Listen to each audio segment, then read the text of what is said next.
have international cooperation. And if you look today, I mean, it isn't just a question of us saying Vasudhaiva Kutumbakam. We actually mean what we say. We have practical ways of demonstrating it. This is a very practical, delivery-oriented government. Okay, and I mean, you spoke about vaccines. I mean, we've delivered vaccines to a lot of countries, but even before the pandemic, I mean, if you look in terms of humanitarian assistance, whether it was an earthquake in Nepal or a civil war in Yemen or a cyclone in Mozambique or a typhoon in Fiji or a mudslide in Sri Lanka, or whether it is, taking the Paris agenda forward through, initiatives like the International Solar Alliance, or, how to respond collectively towards disaster resilience. So there are very practical ways by which we have demonstrated our belief in the world as a family. And, the vaccine is only the recent example. And for those who actually question international cooperation, I want people to also understand this, that, our ability to make vaccines, as Vijay would confirm, is itself a result of international cooperation. So international cooperation is not a one-way street where we are giving things to other people and, somewhere shortchanging ourselves. I think people need to understand that. Right. Well, thank you for that. And certainly from the perspective of the Gates Foundation, our cooperation in India over the last 20 years has included a great deal of scientific partnership and collaboration, including with what are now the large global vaccine manufacturers, where partnerships with us and with the Gavi Vaccine Alliance are part of what have helped transform India into the global leader it is today. But Dr. Vijay Raghavan, if I could just push you a little bit more on that in the spirit of your role as co-chair of the Task Force on Scientific Innovation related to COVID-19, even with that background, I think it's been a pretty unprecedented effort in India, and in terms of how you've accelerated and scaled up vaccine development. And could you shed a little bit more light about just how you've done that and what you think lies behind that? Thank you very much, Mark. It's a pleasure to be here with you and our External Affairs Minister. And, as we just heard, international collaboration is just that. It's a collaboration. And if you look at the start of the pandemic, India was in a position where PPEs, healthcare equipment, ventilators were all in short supply because of a global supply chain being affected, because of a few strong nodes dominating. Now, we learned from that lesson very rapidly and immediately did two things. We scaled up the manufacture of all this, but at the vaccine front, we did something which is pretty impressive. In addition to scaling up our manufacturing of vaccines developed elsewhere, we also developed vaccines here. And that's something quite impressive. India became immediately not just a huge vaccine exporter and manufacturer, but also a vaccine developer. Not just the big companies, but our startups, our academia went into vaccine development and deployment.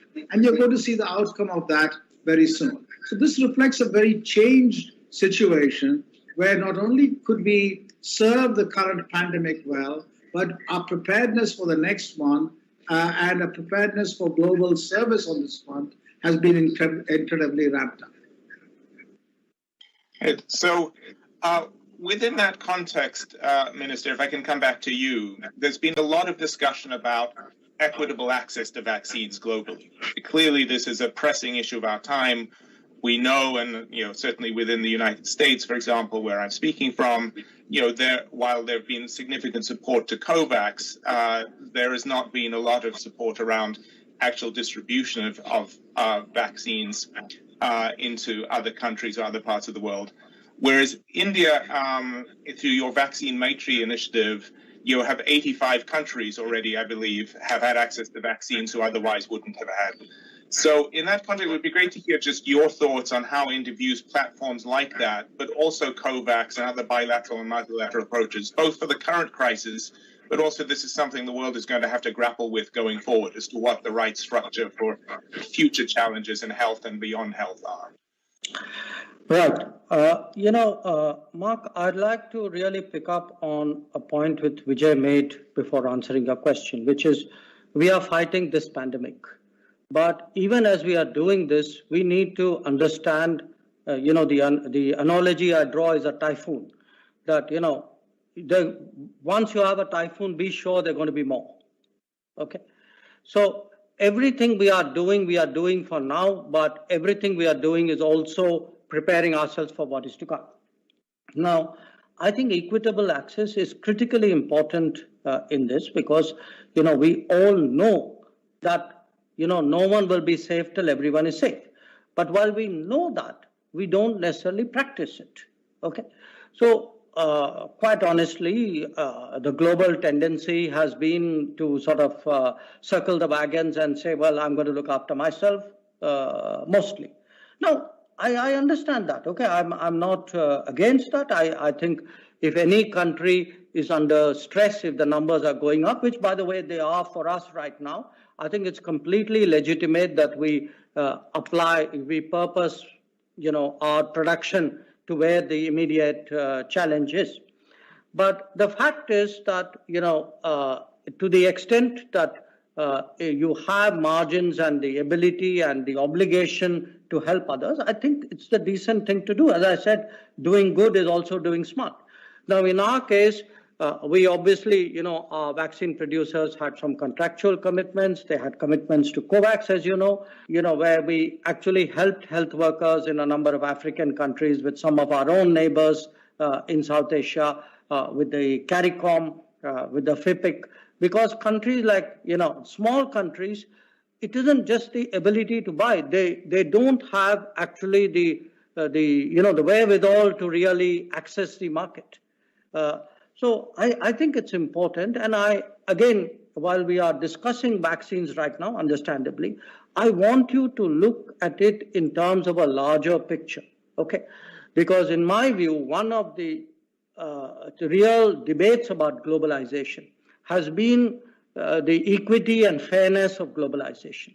It is because globalization has not been beneficial between societies and within societies that you had people questioning the virtues of globalization.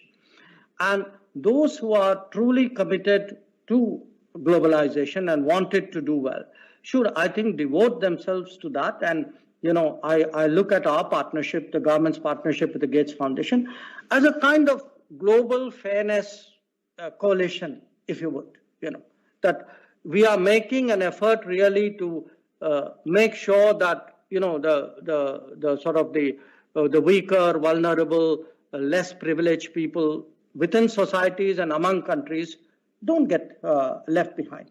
But to this, other than doing what we are doing, I think this idea, it's important that there are additional capabilities because it isn't enough, we are not, unless you have greater production, distributive justice by itself will not be adequate. And I think that sense of India as an additional engine of global growth. Now, Vijay referred, for example, to the fact that you have India-developed vaccine as well. I mean, which is a very, very important development. So I think part of India's rise would be really to bring to demonstrate additional capabilities. And I think the world would be better served by those additional capabilities which are in the hands of a country which embraces the world, which actually, as I said, believes in international cooperation, whose heritage it is to do that, and who, by the way, is prepared to sort of put its money where its mouth is, or at least its capability where its mouth is. And as we have seen, whether it's, hydroxychloroquine or whether now vaccines, we have stepped forward. I think it's something which is worth underlining. As well, I very much support your vision of a global fairness coalition, if you like, and the Gates Foundation, our core mission when we were set up over 20 years ago, which is carved on our headquarters outside Seattle, is that every person deserves the chance to a healthy and productive life. And in fact, the outrage that Bill and Melinda Gates felt when they saw that many easy to access, particularly health treatments, but also in agriculture and financial inclusion and sanitation, which the rich world got routine access to, were not being distributed across the developing world, is really the driving force behind all our work. And in that context, that's also been a core element of our partnership with India, as I say, initially in vaccines, where India has already become and developed strong local vaccines, like around the rotavirus, but also for domestic use and for global use. That linked to that is a vision of South-South development, which India, again, has been at the forefront of. And I think part of what we're seeing now, I hope, is a different kind of sets of South-South partnerships, which India is being a pioneer of. And if you, Minister, just to talk a little bit about how you see that vision going forward, again, beyond health, including health, but beyond health. Again, Mark, a lot of South-South cooperation has been around for a long time. I think a lot of people sincerely, genuinely are committed to it. But it's important, I think, with greater globalization, stronger interlinkages, interdependence, more technology, and also more challenges, to make that a reality. I think a lot of it is today to take the fancy words in international relations and make them into practical initiatives. And foundations like yours clearly make a difference there. Now, when we speak of South-South cooperation, for us, a large part of that is within Asia and also our relationship with Africa. And we have certainly in the last 6 years, since Prime Minister Modi came to office, we have really stepped on the gas.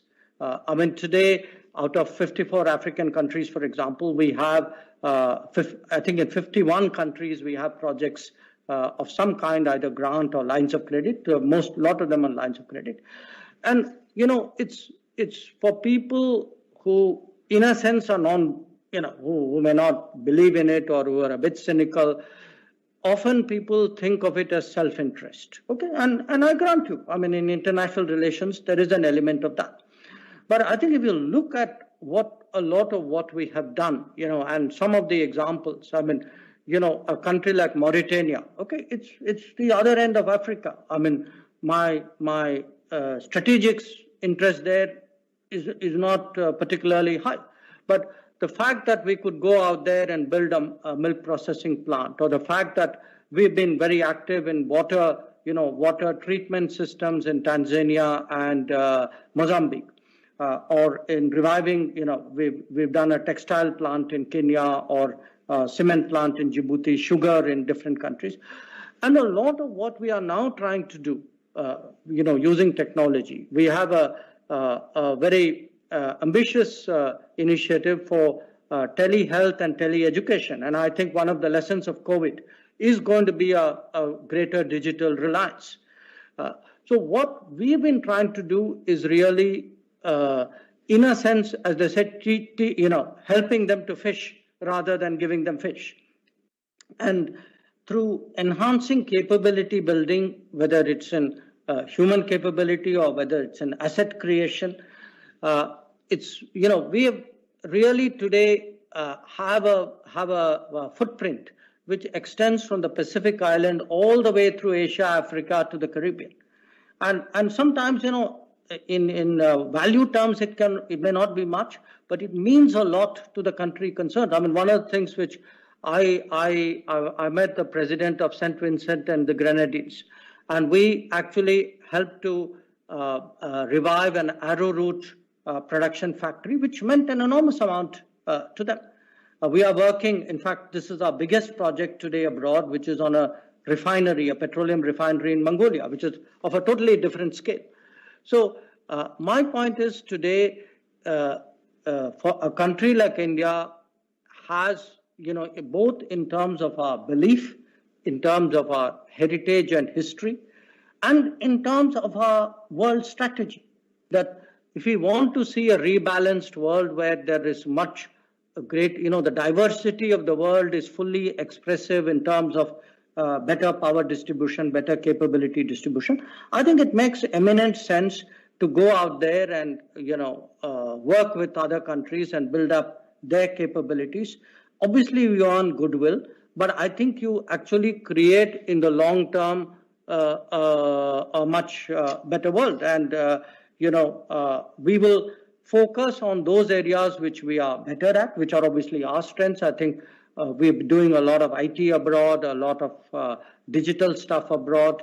Agriculture, I think, is now an increasing area of interest. But my sense is, particularly post-pandemic, and I'm sure Vijay will bear this out, I think there's enormous interest in health security. And I see that really as a completely new area of priority international cooperation that is opening up. And I can assure you that we will be there doing whatever is within the realm of possibilities on our part.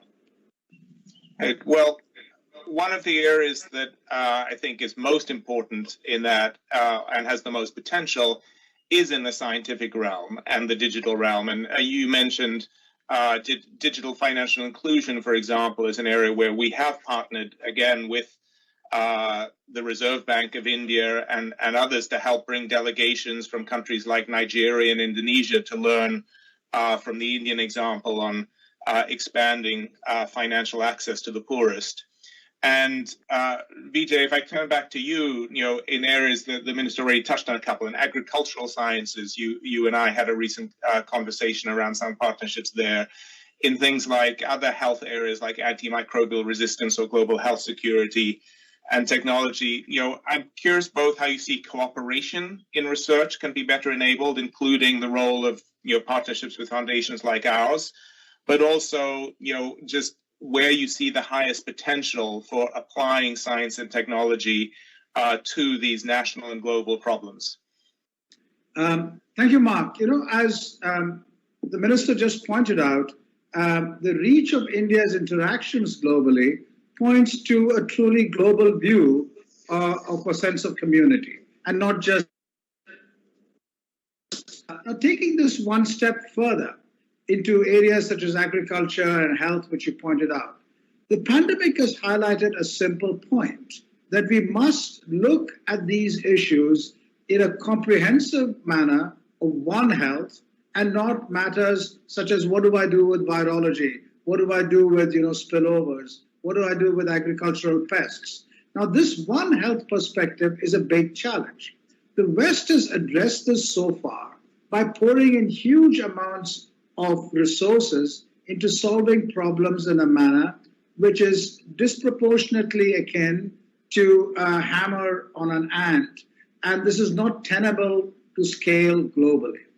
India's approach, which combines quality science in partnership with the best in the West and elsewhere, but also with a digital reach, which allows us to estimate who needs what precisely and deliver according to that requirement, rather than a broad brush requirement which may be either excessive in some areas or missing in others. Now, this kind of a digital feedback mechanism, combined with real touch material changes in agricultural health, what some people have referred to as the bridging the digital and the other divide, is something which India has become very good at. The payments portal, which you talked about, is one example. Scaling that has been absolutely terrific. This now can scale into other aspects, combining high-quality sensors, electronics, feedback into decision-making, and going back to what people need at the farm level.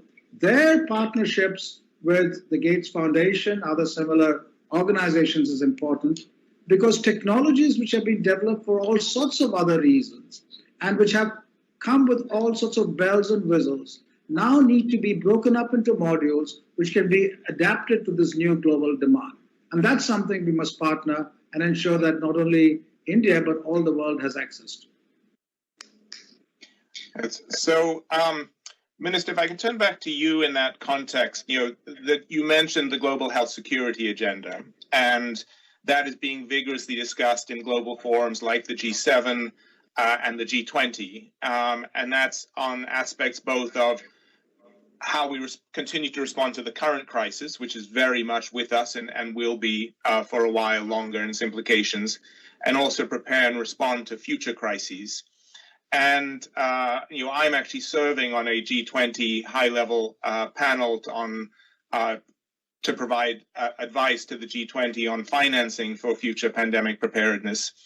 Unfortunately, I would say the historical pattern is once crises move close to the rearview mirror, global cooperation around it tends to falter. That there are often fine words, but not a lot of actions and deeds. And we're facing not just this global health security, but also you mentioned early climate change. And I'm just curious to see both how optimistic you are that the global community will tackle these differently, and just where you see India's approach and potentially distinctive contribution. Well, look, Mark, in a way, I think, today India is the laboratory. It is, to some degree, in certain areas, an example. It's certainly an additional capability. We hope, in many cases, it's a good partner. And I think it's also important we tell our own story effectively so that people really understand what's going on. I have a 400, 800 story, which I'm actually surprised to see how little it's been picked up in the global media. And the 400 is the 400 million people into whose bank accounts we put in money without it getting lost on the way. And 800 million people were the 800 million people who actually got food from the government all through last year because of the lockdown and the disruption. Now, if you go anywhere in the world and say, listen, guys, I just paid out 400 million people and I fed 800 million people, you should make waves. For whatever reasons, we can, it's a different subject. You can debate why it hasn't got the kind of attention and focus that it should have. But the answer to your question, how confident I am about the global community, I don't differ with you. I think that has been the experience, that things do tend to move to the rearview mirror, and the objects look further and further away as you look at the rearview mirror. But I think that is why it is important for countries to step forward and make sure that that spotlight is not taken away. And certainly a lot of what we do, it wasn't that our health cooperation with, say, Africa, as you know, it wasn't that it took place in crisis and it got switched off. So we would certainly like to remain steady, reliable, good, exemplary partners, if you would, for the global South, and in many cases for countries not from the South as well. And I want to add one more thing, and this is not a health security or even a developmental point. Look, there are powers and powers. Every big power rising is unique. Okay, I would like to be an enlightened power, which does not do what all the others did before me, which is to shut the door as soon as you entered the room. Okay, I would like to make sure that the door is open for other powers to come in. I truly believe, for example, the rise of Africa. Actually, the world will not be multipolar until the rise of Africa, for example, and not just the rise of Africa, actually takes place. So to me, to go back to your first question, the world is a family. I would like to be an enlightened power which not only organizes its own rise, but which also facilitates the rise of others, so that, as I said, the real diversity of this world is fully reflected in international affairs. And to do that, I must keep looking at those challenges and crises as they come and work with other countries. And that is exactly what is the foreign policy vision of my Prime Minister. And that's what we try to do in Indian diplomacy.